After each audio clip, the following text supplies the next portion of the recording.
It's HPR One, All Things Considered, and I'm Dave Lawrence. The global success of the suburban Washington, D.C. reggae band Soja is itself a remarkable story. Digging deeper in a hotel interview we recorded during their last visit to the islands, band leader Jacob Hemphill shared with us some of his own international experience and explained how the group's sound developed. We actually did the rock thing, we did the hip-hop thing, kind of went through the musical transitions that you go through, and then we found reggae, and reggae became this thing that seemed like bigger than other music because there was something about it that was not just a song, like it was a song with a purpose. And Bob Marley was the first one that we listened to, and we decided that's what we wanted to do.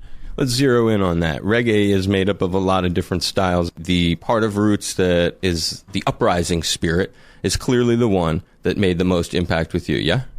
Absolutely. I mean, we love the love songs just as much as we love the songs about truth and right, but the ones that we've learned to love over the years are the ones that put us in countries like Brazil and countries like Venezuela and all these crazy places we go and these huge audiences.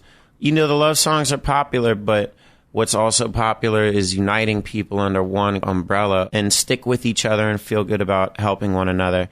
And that's become kind of like the focus of our band, is to write music that relates to people and hopefully pulls people together. What are some of the real focal point issues that call to you? See, we don't claim to have all the answers. All we claim to do is be honest enough with ourselves to actually look at the problems and question it. And during that process, hopefully we can come up with something better than the solutions that are out there right now.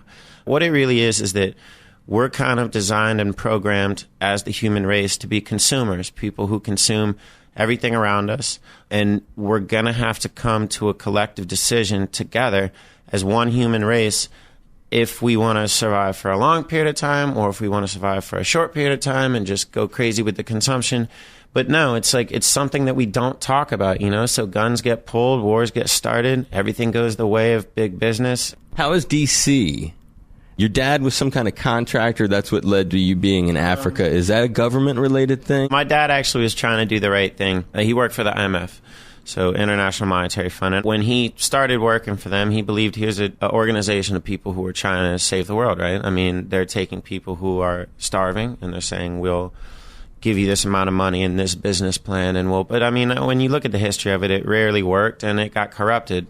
But when I was there, his job was to kind of be a liaison. He was a representative for the IMF. Wow, that's so interesting. With Monrovia, Liberia. We were there involved in the election they were having, and that was like one of my first memories, is this war breaking out outside of the thing. And people always ask me if that's why I play reggae. Maybe not, maybe so. My whole life, you have to take everything with a grain of salt. Everybody's different, but in the same sense, we're all the same. One thing that comes up over and over again is like island communities around the world embrace reggae. It's not necessarily a Jamaican thing. It's also an island thing. I have a theory on why it's like that. I think that islands are really fought over by imperial countries. At least they were a couple hundred years ago. A little more recently than that in some cases, including this one. But islands are kind of like a prize, man. And people treat them like that. You know, they show up in the boats and they steal them. So I think Jamaicans hit the nail on the head perfectly of what an island song is. You know, it's, hey, A, we're in paradise and this is perfect, but B, this asshole stole my land from me.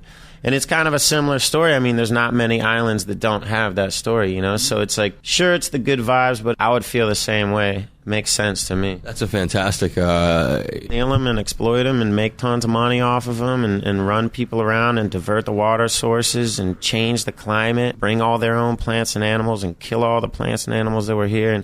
But it's still like the culture prevails somehow, you know? You can still feel the real Hawaii under the concrete and like see it in the people's eyes.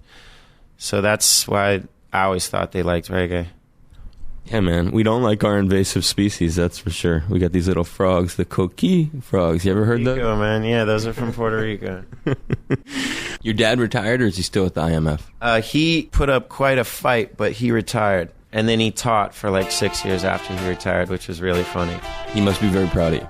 He loves it. He's probably my biggest fan. And he knows I talk a lot of shit. And he knows, you know, like my head and my mouth get all big and I just get crazy.